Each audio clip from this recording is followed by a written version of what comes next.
Boa noite a todos, sejam bem-vindos. Esperem só um minuto para introduzir aqui os convidados e pôr aqui os nossos intérpretes. Agora sim, boa noite a todos, sejam bem-vindos a mais uma mesa redonda, A Dança Precisa de Ti. Hoje, como não sei se viram, mas dou já essa nota, a mesa vai ser em inglês, porque o nosso tema vai ser Dancing with a COVID-19, Adapting to a New Paradigm. Por isso os nossos convidados estão cada um no seu ponto do mundo. Temos um convidado do Reino Unido, um convidado que está em Londres, um convidado dos Estados Unidos da América que está em Manhattan, em Nova York, e uma convidada da Colômbia, da Sandra, que por acaso não sei se tem em Bogotá, mas ele perguntava, penso que não é, mas já vamos perguntar onde está.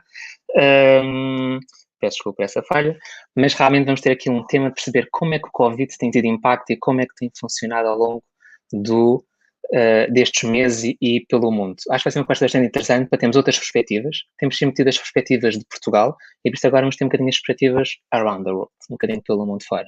Como sempre, temos tido as nossas alunas estagiárias de Língua Gestual Portuguesa da Escola Superior de Educação de Coimbra. Hoje temos connosco a Ana e a Joana, que vão estar a fazer a interpretação desta mesa. O meu agradecimento a elas e também à Escola Superior de Educação de Coimbra. E, sem mais demoras, without more delays, I will call my invitees to this round table.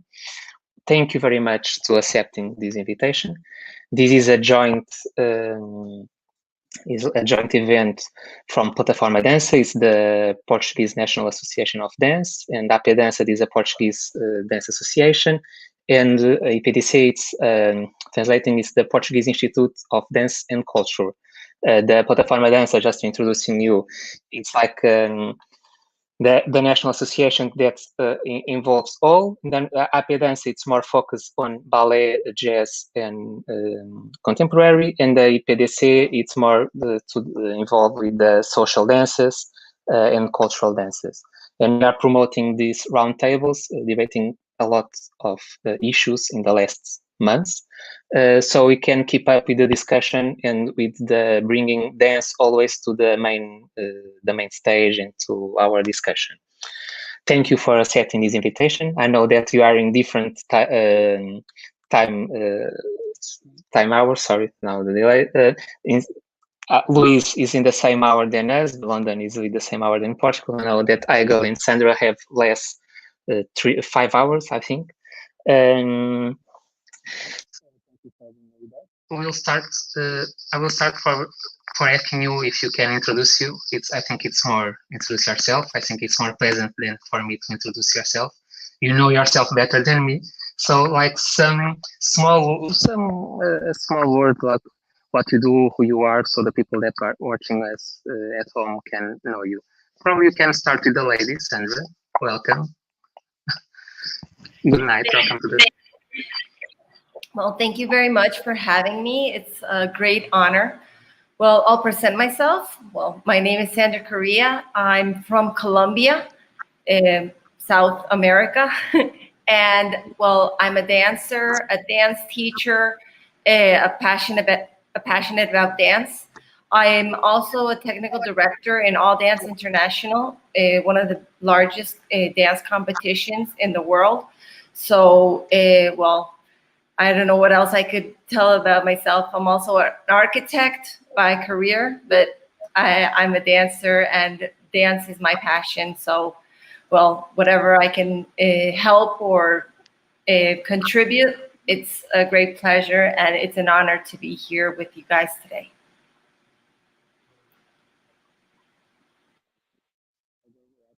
Good night. Welcome to the without sound, you have to turn on the microphone. Yeah. Okay, now you can speak. Yeah, no, it's okay. Okay. Who has invited me? I was bringing you to the table and welcoming you so you can present yourself. Okay, thank you. So, hi, everybody. I'm very happy to be here. My name is Igal Perry, and I'm the founder and the artistic director of Perry Dance Center in New York, and also a professional dance company, Perry Dance Contemporary Dance Company. Originally I come from Israel. My original dance training was in Israel. I was there dancing, and then moving on to teaching and choreographing in my first 10 years of my career. And then I moved here to New York. I've been in New York ever since, now a little bit over 40 years, so it's a long time. But apart from New York, I've also traveled the work extensively, still traveling, except for the last year that I ended up having to stay at home. So I've been to many, many countries, also to South America. To Colombia, I've been many years ago when I was a dancer, Sandra. Portugal, I've also been and choreographed actually for a small company that I believe does not exist anymore. I did my piece Bolero there in Portugal. Right now we are basically moving on with any programs we can due to the COVID, and we'll talk about that a little bit later. Welcome to the table. Have a good night. Do you want to present yourself? Is it me now? Yes. I'm having a bit of trouble with the sound. I'm Luis D. Abreu. I'm the principal and artistic director of Bird College. We're an international vocational college for professional training in dance and musical theatre. We run undergraduate programs, a BA honours degree in professional dance and musical theatre, and also a diploma, which is a level 6 qualification in musical theatre. I'm originally from Madeira, so I'm Portuguese by birth. I left when I was 10, and I've been in the UK for the last 44 years, so it's a long time.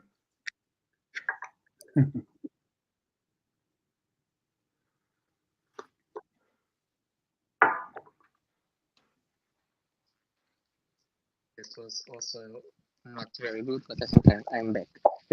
You are always listening to me, right? You can listen to me. I think so. No? Yeah. After these introductions, I have just to give one note em português e em inglês. Para quem nos está a ver, já sabem, partilhem esta mesa redonda, façam-na chegar ao máximo de pessoas possível, e se tiverem alguma questão, perguntem nos comentários, que eu também terei todo o gosto de poder colocá-los aos convidados.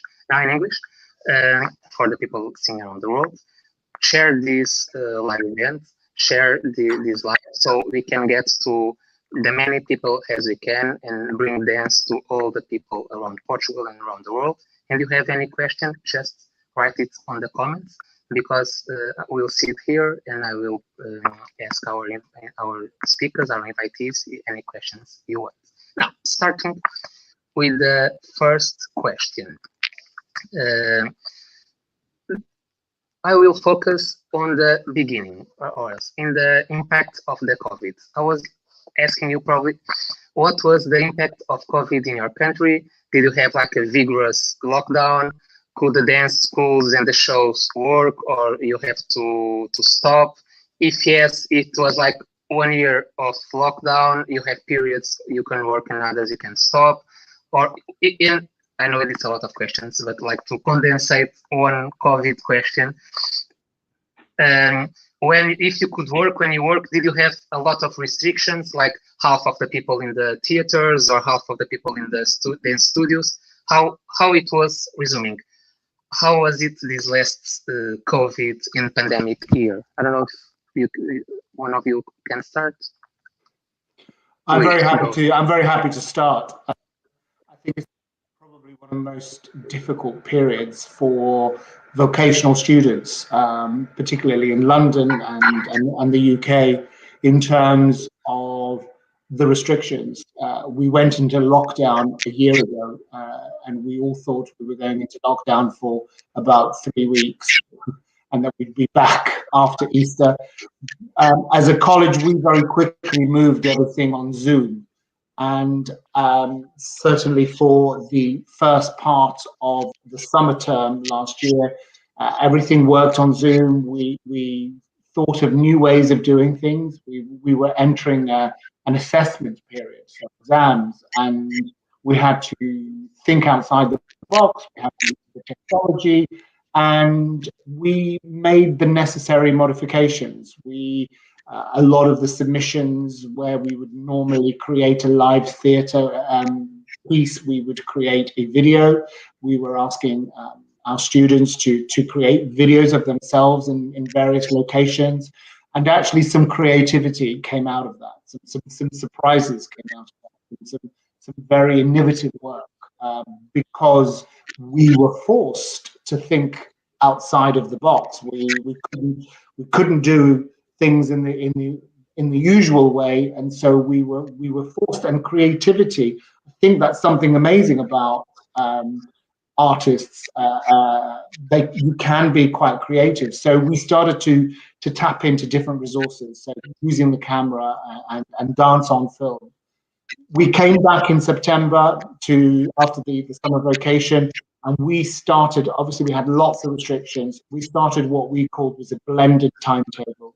And we had part face-to-face in the dance studio and part on Zoom, so that we could keep the numbers of students in the classes very small. So our classes, all of the students were in groups of 10.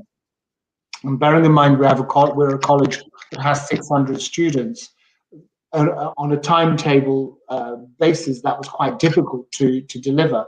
But we did. We extended our days, we extended our week, we extended our term, and we worked flat out, and we gave a face-to-face timetable and an online timetable. We kept the students in the same studio, so they would arrive at the college, they would go to a designated studio, they would not mix with other students in the college. They had to literally stay in what we called the bubble. That was their bubble. And they would have, the teachers would move around, so they'd get their different subjects, but they would stay in the same groups. And it kept our students safe for the whole of the last term, so the autumn term. We didn't have any cases in our third year, we didn't have any cases in our second year, and we had some cases in our first year that came to light. And those, as soon as we identified that there was a case, we were able to shut that bubble down very quickly. And so the impact on other students and the college community was very little. And it was only really since Christmas, when we went into another national lockdown, that really we have found it tough. The students have found it tough. The first lockdown was a novelty. Last term, we could manage the balance between face-to-face and some Zoom time. This term, being in completely on Zoom, has been tough for the students. I think a lot of well-being issues have come up, and we've had to offer support, a lot of support. So our services are quite stretched on that front. But today we've had good news from our Prime Minister, from Boris. We are allowed to go back on the 8th. So in 2 weeks' time, we will be back in the studio.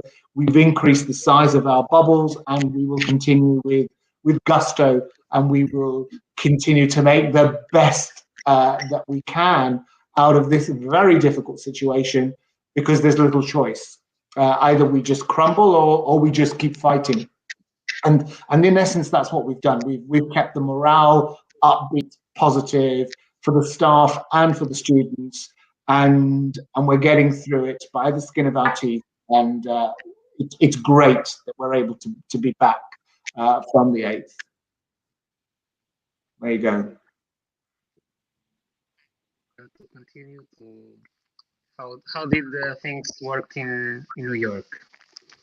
Because in Portugal we saw that the things were very difficult in some periods of time in New York. How did you get along with the school and the classes? So it's still difficult. In New York, we started actually in the beginning, everything was a shock. So we didn't know what was happening. And like Luis was saying, in the beginning, we thought it was just something like a 2-week or 3-week period that we had to stop everything, and we could deal with that. But then started discovering that things were going on and on and on. And at that time, we were totally not set up for anything online. We didn't have any software, any equipment, anything like that, because obviously we are a private school, we are not funded. And so, we had to kind of create our own situation, to solve our own situation. In time, we invested a little bit in that kind of equipment and started running classes online.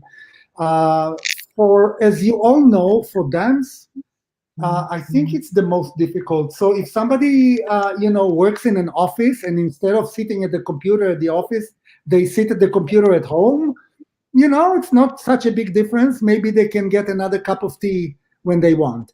But to dance, it's very difficult. And in the beginning, we have to make a lot of adjustments. And many of our students actually refused to take class.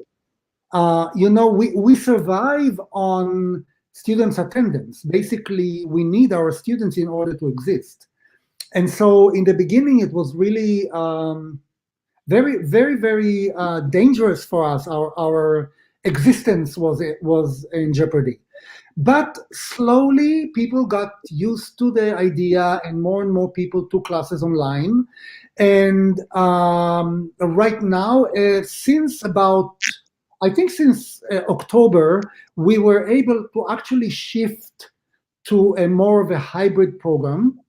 And so some of the classes are run at the studio. Truthfully, it's not clear the directions from the CDC here in the United States and from the government and from city government is never clear enough of what we can or we cannot do. So we do our best. We think that together with other schools, we kind of combined our forces and looked for advice from medical people, from other professionals, and with that advice, we created situations where we are the safest possible.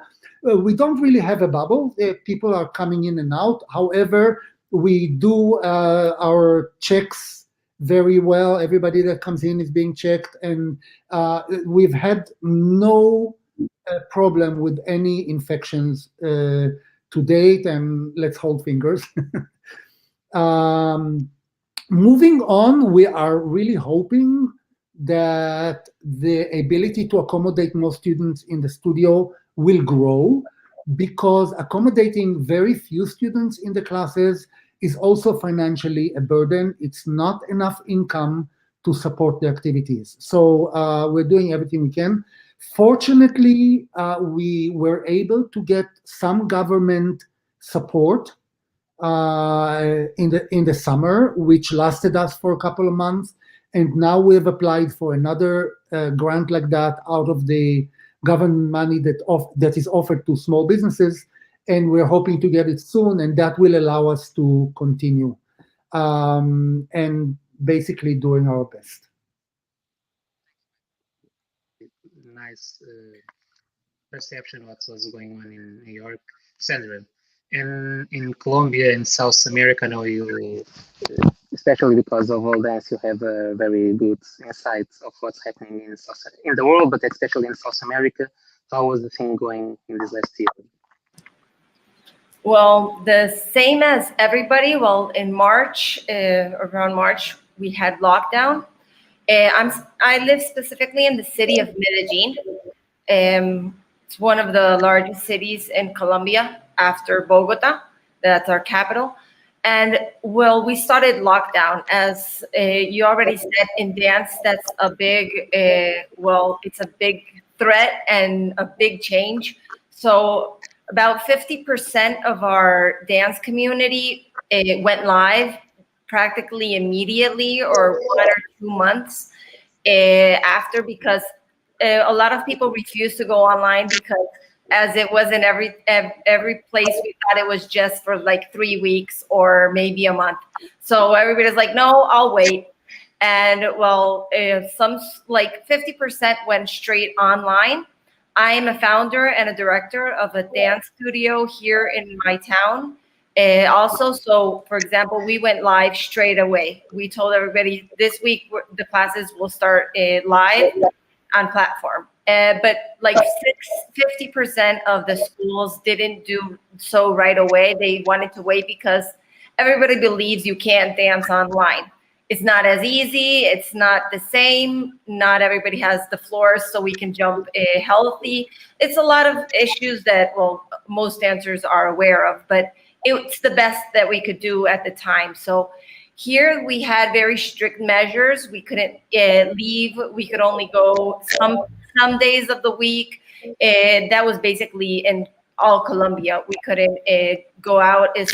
Some days we could just go to the market and to the clinic or something of first necessity. So it was really hard. It started to move on 2 weeks, 5 weeks, 2 months. We were like that until October. In October, we started like slowly reopening some business, but with very strict measures. The same with personal bubbles. We had to do strict protocols everywhere. They had to be approved by the government. So that made it very difficult for a lot of dance studios and for a lot of businesses. A lot of businesses had to close. A lot of studios had to give their physical locations, so they continued online.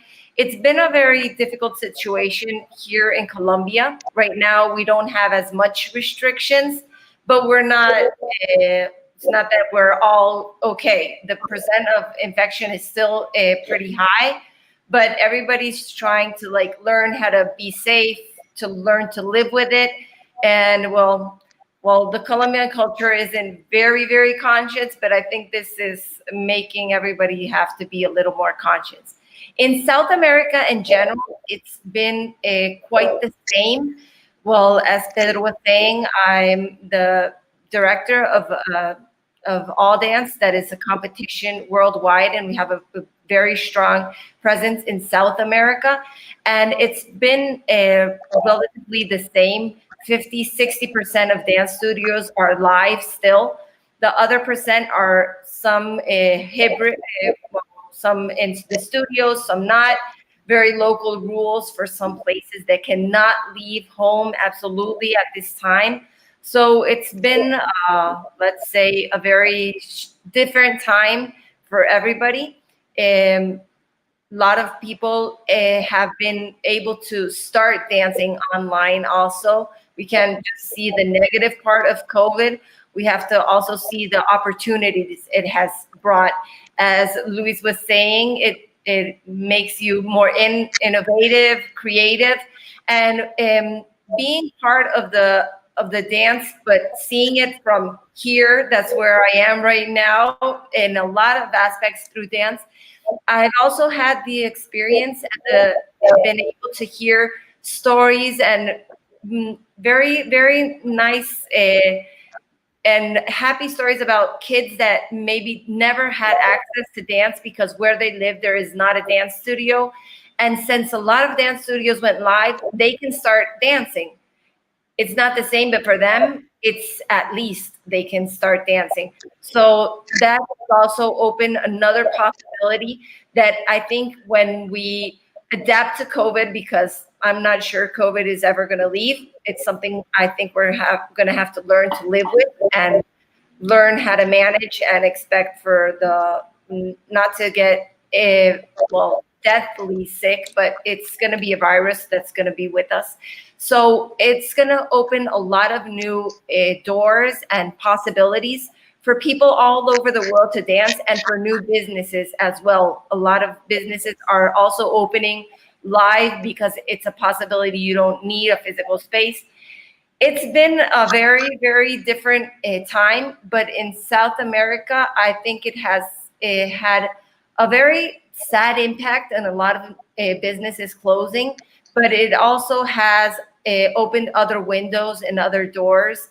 And I guess it's in time we have to learn how to adapt and get as back to normal as we can. So I can't say it's been easy or it's been a great experience, but it's been different. And it's good to know. And for example, in the competition I work, it's a possibility for the kids to keep dancing, to have motivation, because, well, dance is an important part, not only of their lives, but as also you guys were saying, it's a stressful time for them. They need extra support. They need extra attendance and other things, not just dance. And dance is a possibility to help in other ways, a lot of people. And that is what it's been like in general South America. So yeah, we're learning to cope, and hopefully not a lot of businesses more will close, because it has been a difficult situation in the economic level for everybody.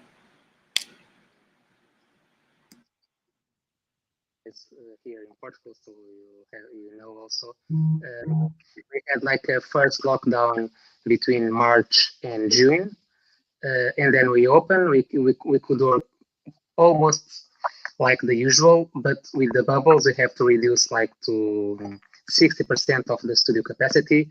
It was like not like a capacity. We have to maintain to guarantee 3 meters between the students, and a lot of protocols in the enter of the school, in the exit of the school, in between classes. We have to clean all the floor in the air between the classes, all of protocols. Then we work until January, and then in the 15th of January, we closed again. We are in the second lockdown, more vigorous and strict than the first one. And I think that it's also the psychological aspect. It's the worst. The second lockdown, we feeling it's worse and more affecting more people than the first one. We are not seeing the light at the end of the tunnel yet. We are hoping that we can open somewhere in the end of March, but it's difficult. So these roundtables is also so we can see other perspectives, other people that go through that, and picking up this subject that Sandra brought to the table of the positive aspects. I would like to ask you, do you think this pandemic made us discover new ways of dance, even to present, to work? Is the online a solution, or just something to remediate and to solve the day-to-day problems? Or do you think that we have changed the dance paradigm? Do you think that after the COVID, or when the COVID turns endemic and on pandemic, do you think that we will return to the pre-COVID work functions, or do you think that we change the paradigm and the dance will always change for the future after COVID? What do you think will be the adaptations in the future of COVID? Luis, you're first. No, I go. I think that there is a legacy here, and there will be legacies.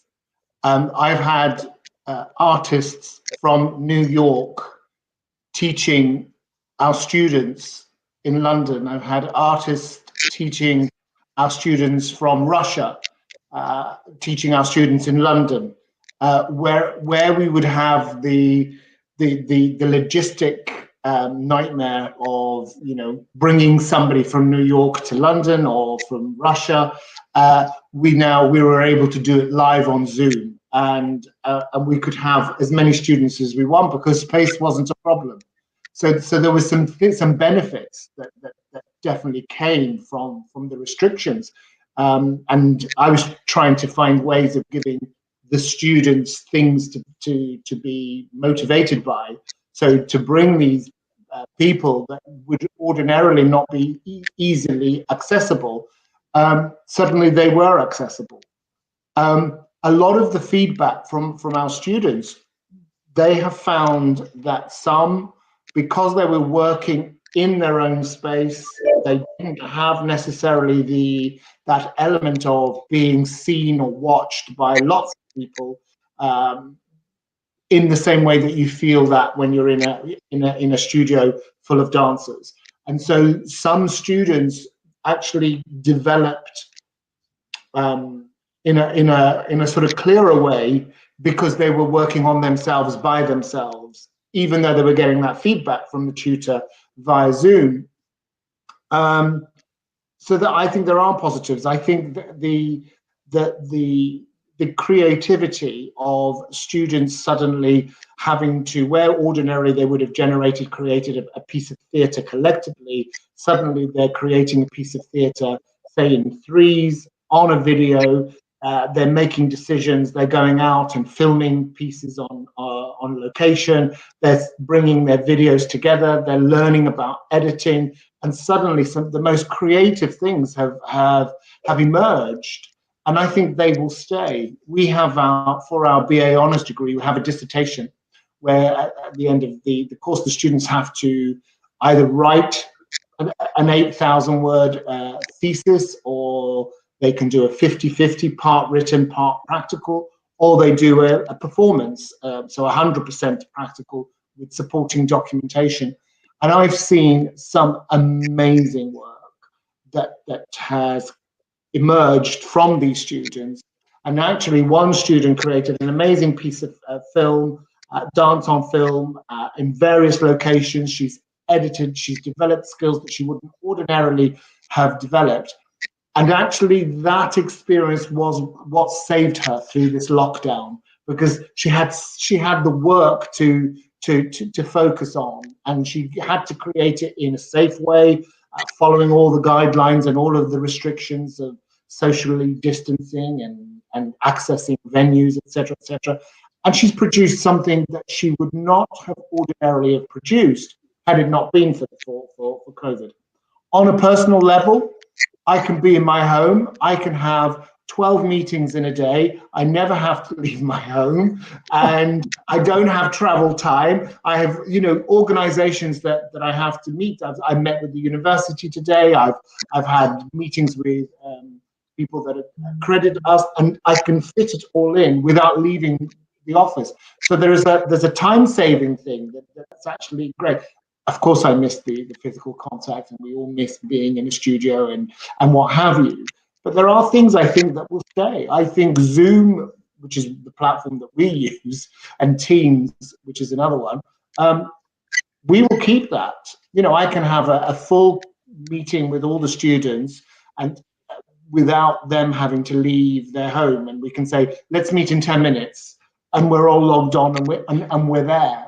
So there are benefits. I think that dance on film is going to find a resurgence, really. I think people are going to find that as a medium that will develop out of this pandemic, I think. Those are just some of my thoughts.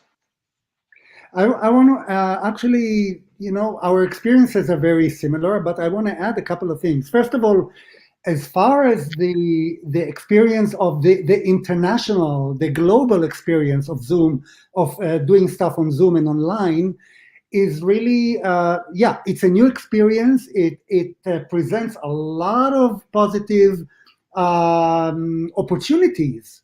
And not just for us at Perry Dance, not just having teachers from all over the world, which we're doing the same, from France, from England, from Japan, from everywhere, but also students. So students coming in from other countries and taking class.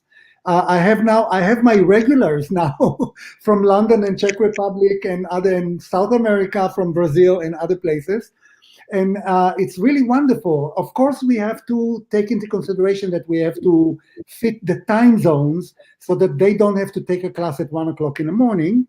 Actually, I have one student in Japan who does exactly that, takes class at midnight. The other aspect that I want to actually elaborate a little bit more, the creative aspect, which is really, really important. I've seen amazing work done. I have my own dance company, and we've done 2 works online where we creatively put together ideas and put it together, and the experience for the dancers was amazing. They were involved in the creative process and also in the execution of it, of course.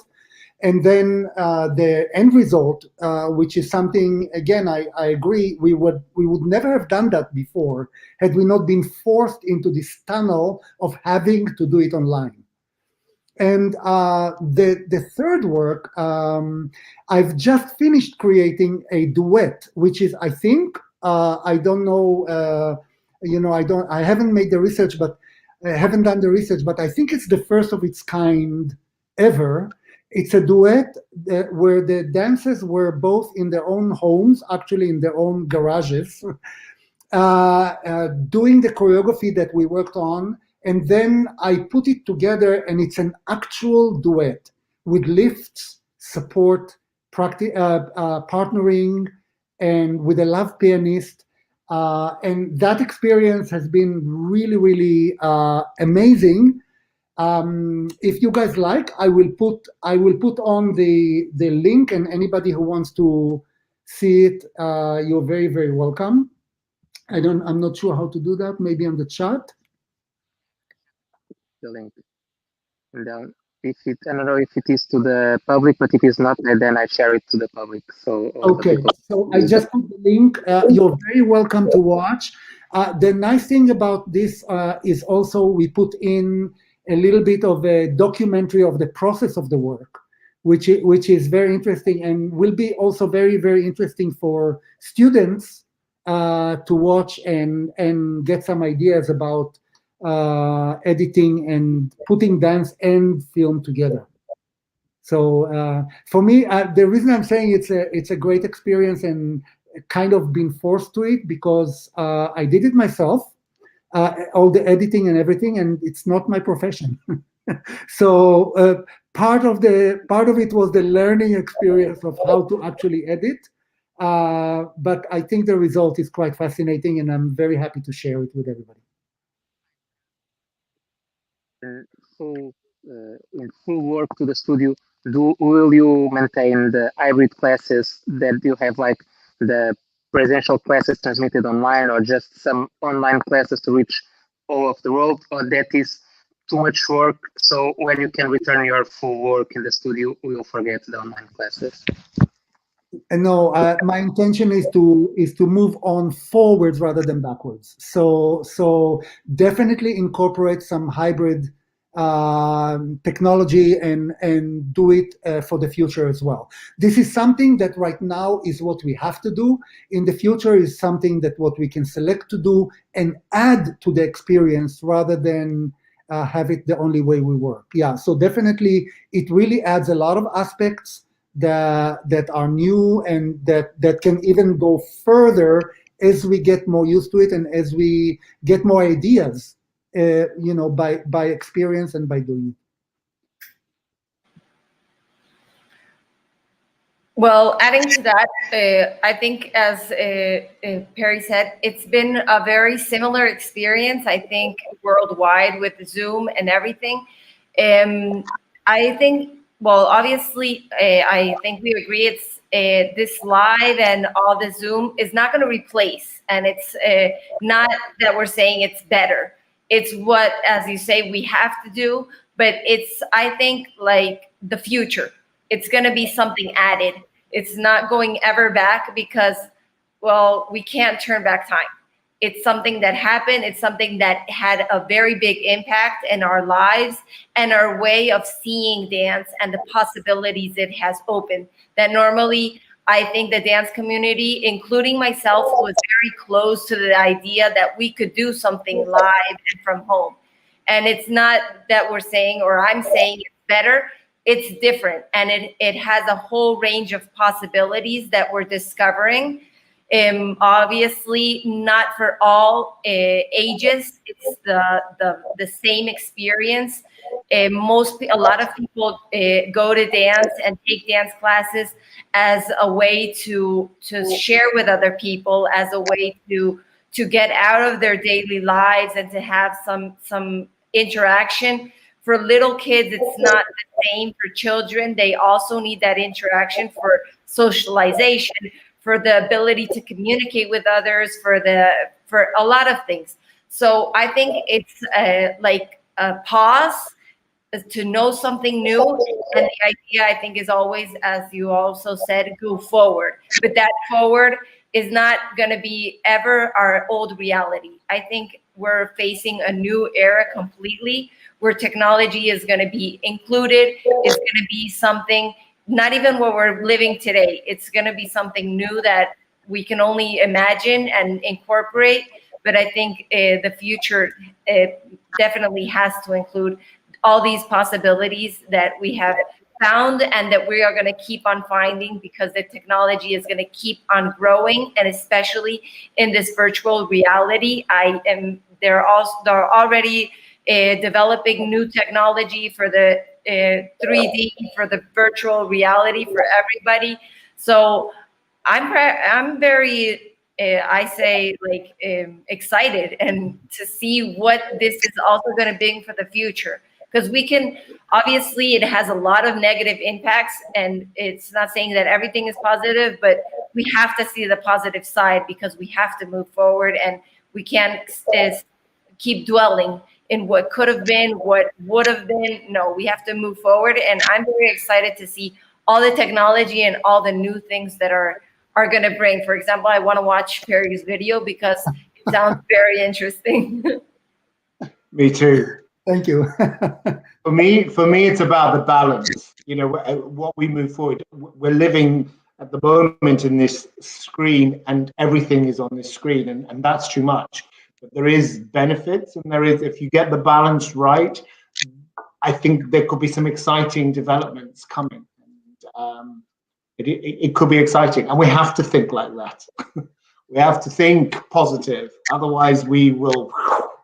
So for me, definitely that looking forward in a positive way and finding the positives of this period, so that there is a legacy, so that we will have experienced something and we have taken that forward, and we take it forward. Yeah, I also think that we are as dance people, as dancers and dance educators, at the forefront of that, because dance is physical. So we can never go to only virtual and online. We will always look for ways to incorporate the physicality of it, the actual experience, in some way or another. And like I said in the beginning, where an office person will be very satisfied with sitting at home at the same computer, we will never be satisfied with only that. And we will find ways to actually make the bridge between reality and real life, and the virtual life, and the online experience. Good. And I think doing here a pause, that it's important for everyone. I think anyone anywhere in the world, but in Portugal, to have different perspectives, to see for one side that all around the world we are facing the same, and that our challenges are very similar, and then to see how different people, how different cultures have adapted and have evolved in these new ways. But now, changing a little bit the topic,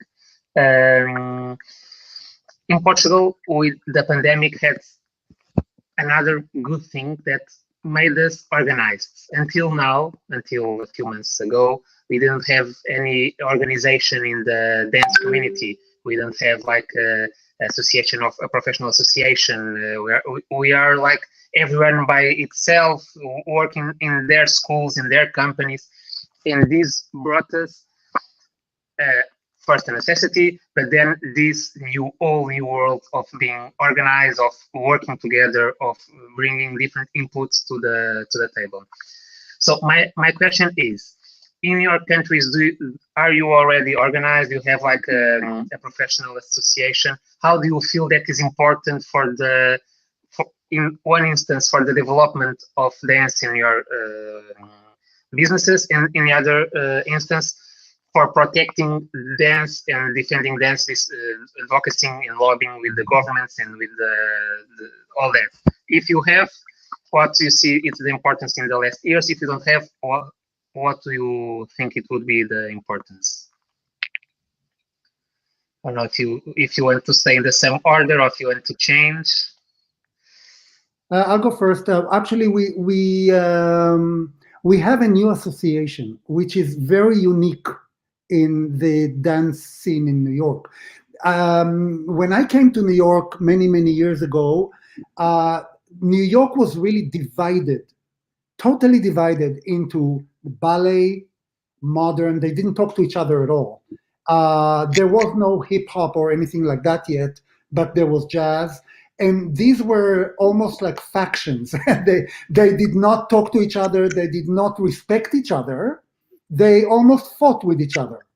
Through the years, people started to understand that dance is dance, and that actually these styles of dance actually support each other and expand from each other and talk to each other and so on. Schools like Perry Dance and like Steps and Broadway Dance Center and those kind of schools actually brought dance together. But still, the schools were on their own. So Steps was Steps, and Perry Dance was Perry Dance, and Alvin Ailey was Alvin Ailey. And even though we have very good relationships and we're all friendly with each other, we didn't really work with each other. Now we do. So we just established, a few months ago, we established what is called a Dance Studio Association. And it's mostly for studios that are open businesses. They're not for colleges or anything like that. Colleges are associated in different ways. Although any college or any school like Juilliard or like NYU or schools like that are very welcome to join us. But it's mostly for dance studios that run a studio as a business. And basically, we all face the same problems. We have the same, we share students, we share teachers, and therefore, putting us together in one organization has been incredibly helpful. Part of what we do is, of course, the connection for all of us to be represented towards the municipality, towards the city and the government of the state, to deal with the actual problems that we're dealing with, and to get more direction of where we all need to be, and also to kind of advocate for ourselves as a business in New York City, because we were not treated, even though we are one of the actually largest businesses in the city in terms of the arts. The arts is one of the largest sections of business in the city. We were not treated very, very seriously, because even today in the 21st century in New York, dance is maybe the last. and so this kind of organizing has been helpful and will help us move forward definitely.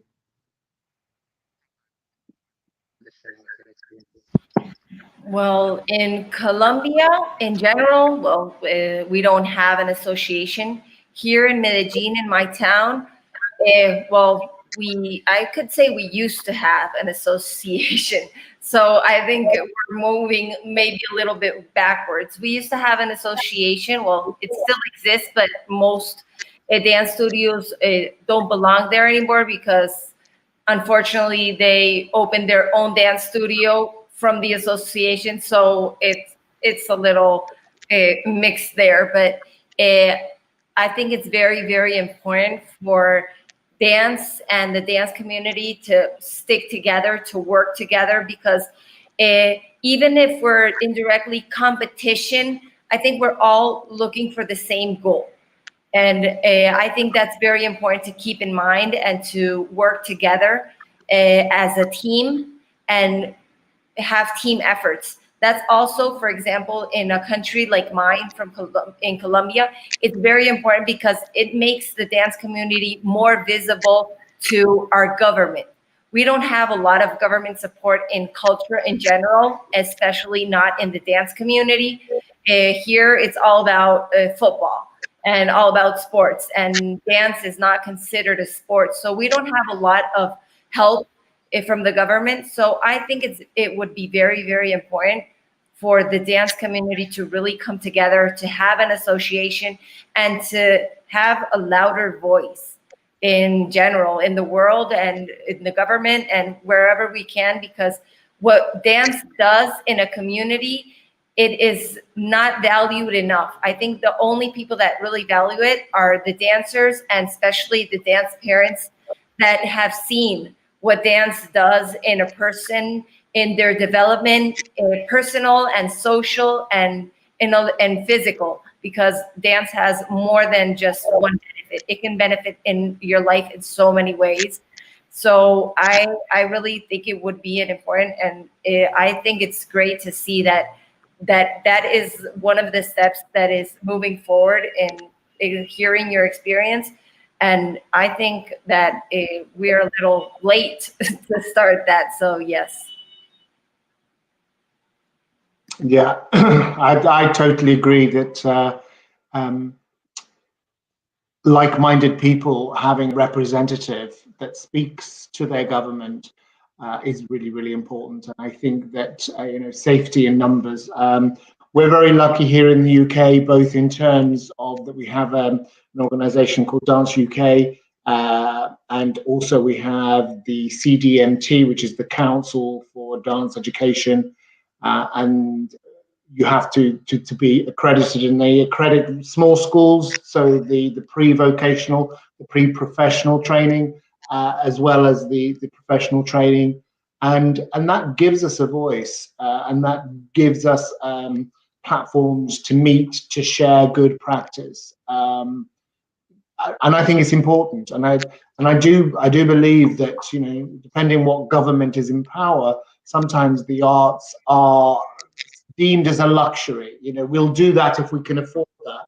And actually, the arts, for me, whether it's dance, music, or acting, and other art forms, is the fabric of the culture, and is so important to people's development, to young children's development. And we need the arts in education, and we need schools outside the compulsory education, and it needs to be funded and it needs to be supported. It should be there for everybody to access, because it has such huge benefits in a child's development, and in the fabric of the culture. So yes, I'm all for a body that speaks for the arts and the organizations involved in the arts, in delivering the arts at every level.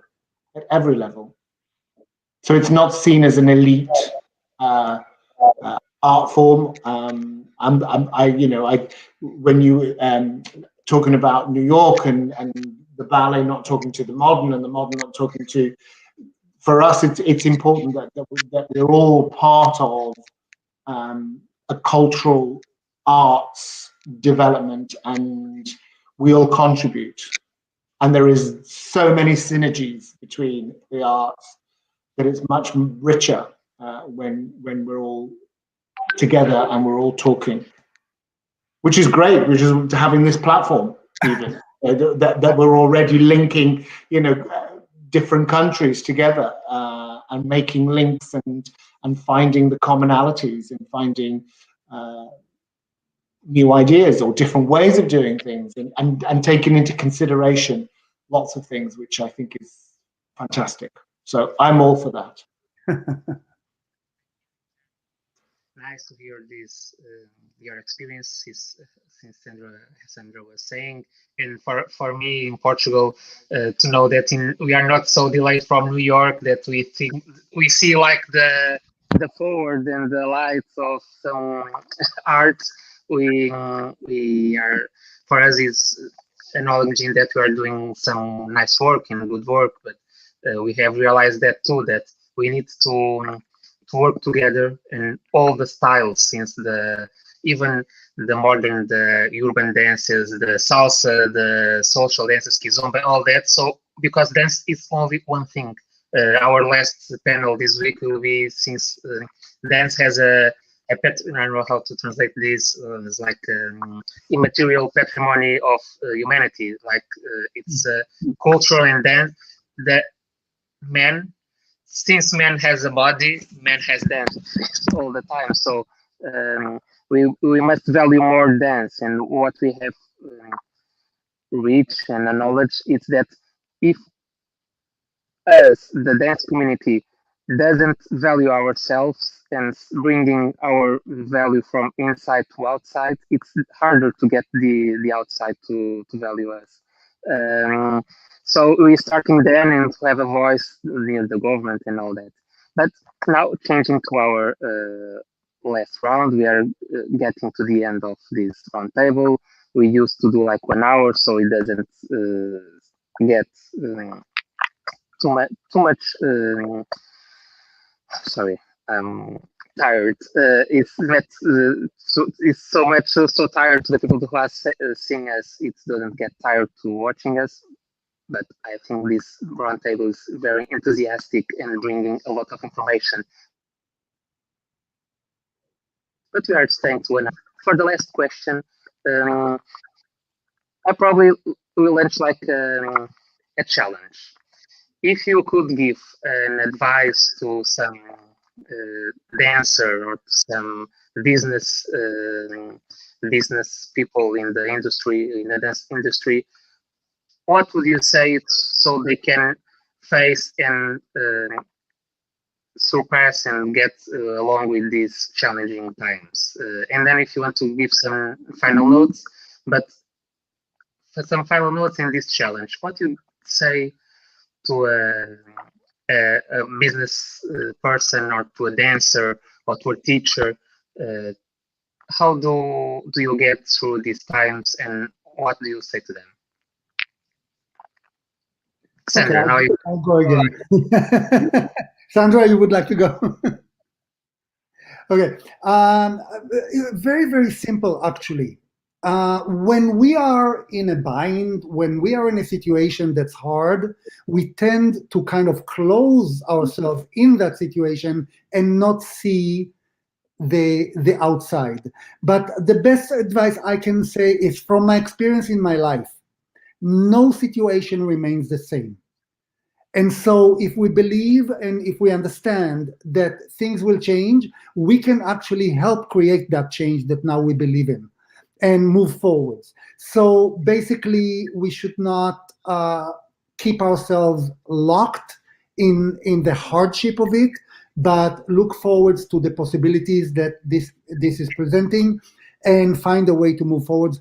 I always say there's always a light at the end of the tunnel.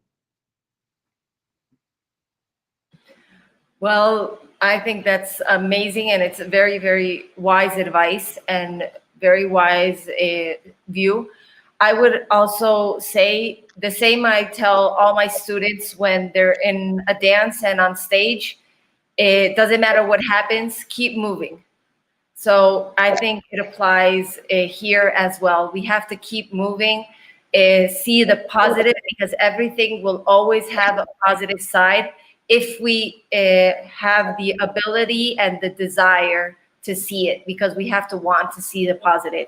We have to choose to see the positive, because we can also choose to see the negative. So choose to see the positive and take advantage of that positive outtake. So always keep on moving. I think a dance community is also not aware of how large and how huge an impact we really are. For example, in America, in all America, we are approximately 20,000 dance studios. We are a large community. So if we not only work together, but if we all look forward, well, we're gonna also help a lot of people move forward, because a lot of kids, a lot of other people that are behind us depend on us also. So always keep dancing, keep smiling, and well, enjoy and express yourself. And what better way to continue expressing yourself than through art, not only dance, but through art. So I think that would be like my advice for everybody. Well, I'll try to add to those wise words from both of them. I think the positivity is, for me, is right up there. You have to turn the negative into the positive, without a shadow of a doubt. You can, and it is a choice. It definitely is a choice. You can choose to see the negative, or you can choose to see the positive. And I think take it as an opportunity. I think it is an opportunity. It is an opportunity to be reflective. It is an opportunity to find ways around problems. And actually, don't give up, because that light is at the end of the tunnel, and we will get through it. We are resilient. The need to move and express has not gone away. We're just having to do it in a different way. And actually, all of that is fantastic. You get a chance to actually, we're going to explore movement this way. Even in this very tiny screen, you can find new ways to move and emote and create narrative and create choreography and create a dance. Even if you can dance just sitting on your chair if you had to. You could be immensely creative. You know, we could all be dancing now, and we could create something amazing if we had the will and the inclination. So I think it's about keeping positive and finding opportunities to be creative. And talk to people. Reach out to people in communities. To all of you.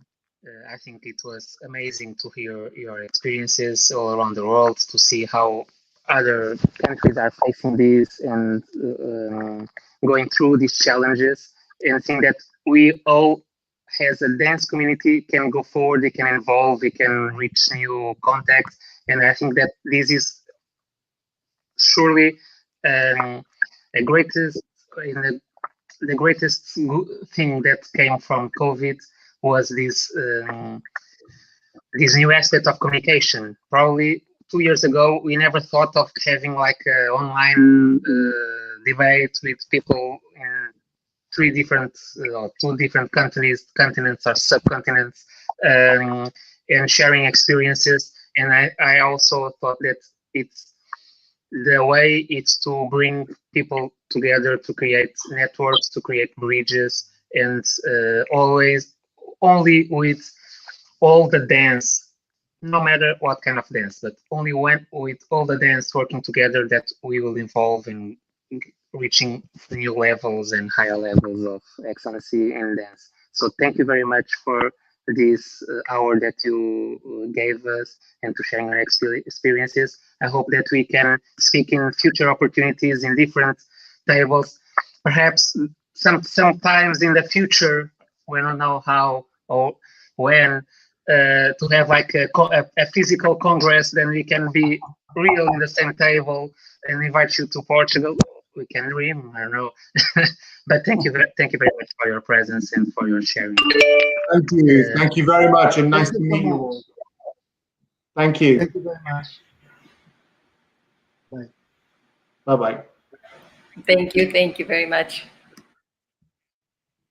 Muito obrigado por estarem aqui neste momento. Já sabem, às segundas, quartas e sextas, em fevereiro, às 22, estamos num ecrã perto de si, às 22, por isso liguem no seu ecrã, telemóvel, computador, televisão, se tiver um Smart TV, o que seja, um ecrã que tiverem, liguem-nos e assistem. Vamos estar ainda na quarta e na sexta às 22.